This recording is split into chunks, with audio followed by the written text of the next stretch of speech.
So this is my digital storytelling project, and the first slide does not have a timer, so I'm just going to click it and then the timer will start.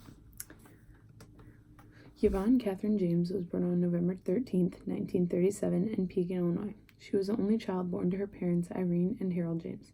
Yvonne had no siblings except two stepbrothers who she had little contact with. Her parents divorced when she was young. Her dad was a mechanic and her mom worked at a local drugstore. Due to her parents being divorced, she grew up moving around a lot.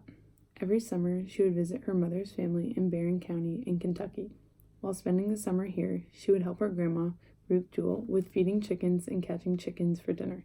Her grandparents raised 10 children and lived on a tobacco farm.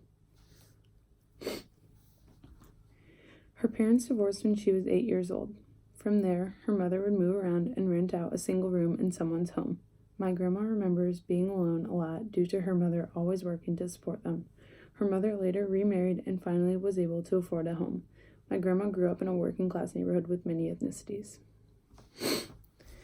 From a young age, her parents were very patriotic. Her 7 uncles all served in the United States military during World War II.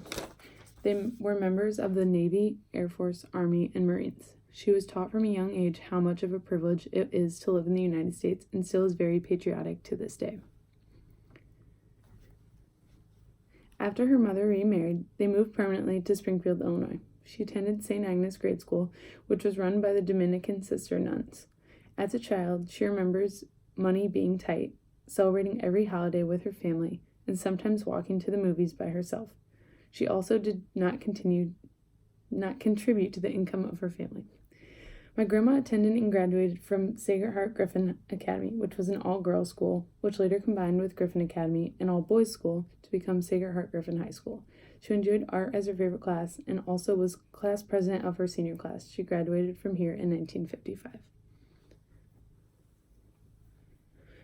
During her high school years, she enjoyed hanging out and boating on Lake Springfield. In 1954, Springfield experienced a 2-year-long drought, which left the lake 9 feet below its normal level.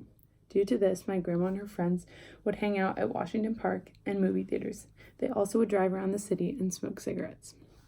After graduating high school in 1955, she began working a job in radiology.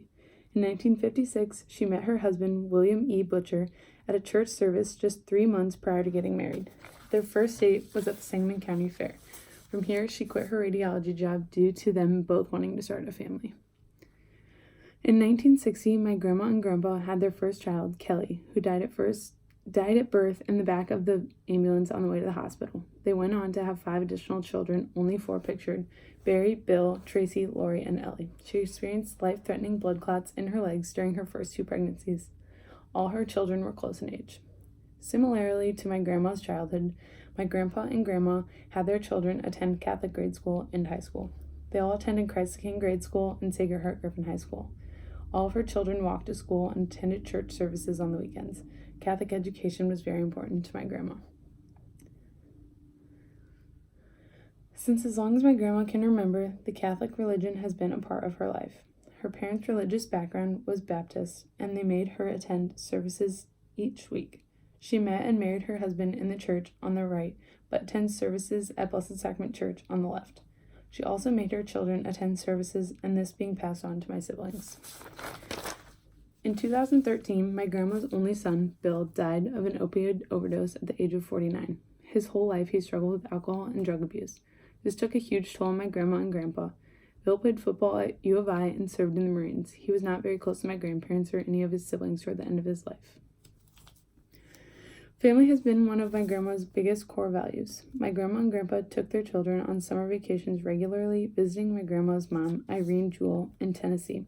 My grandma also insists on celebrating all birthdays, holidays, and special events together as a family. These holidays and gatherings bounce from house to house each year.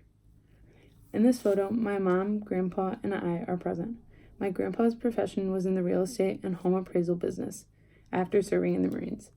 My grandma helped with this business while also being a stay-at-home mom. My mom followed in the footsteps of my grandpa and took over his business. My grandma still helped my mom out until recently with this job. In 2006, my grandpa died of cancer. My grandma and grandpa celebrated 49 years of marriage. My grandma took care of my grandpa at the end of his life, and she said that this was the hardest event in her life she had to face. My grandma and grandpa were 10 years apart in age. My grandma did not remarry and remains a widow to this day. My grandma and I have always shared a special bond. For as long as I can remember, she has always been a constant in my life. She embodies everything I hope to be when I grow older. She has always shown me love, kindness, generosity, optimism, and guidance. I also hope to have as close a relationship with my grandchildren as she does. My grandma has always been the biggest U of I fan. She even named her dog after the old mascot, Chief. She was a season ticket holder for football and basketball. My grandma also loves to support her grandchildren by attending sporting events and any other occasions needed, such as Grandparents' Day at my grade school, pictured on the right. When asked what her greatest achievement was, she would say it would be her grandchildren. Pictured here is my little sister, uncle, and grandma at my cousin's wedding. My grandma is always the life of the party and serves as an example to all around her. She volunteers for many charities in Springfield and used to volunteer singing in the choir on Sundays. As you can see from this picture, she is radiating with love and kindness with such a memorable, glowing smile.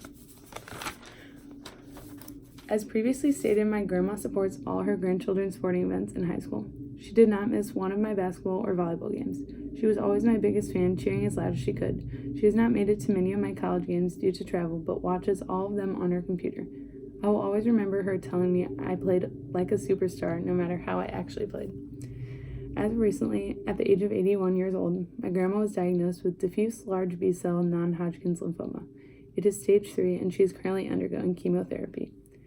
She recently was able to attend Thanksgiving feeling better than ever, as she has in over a month.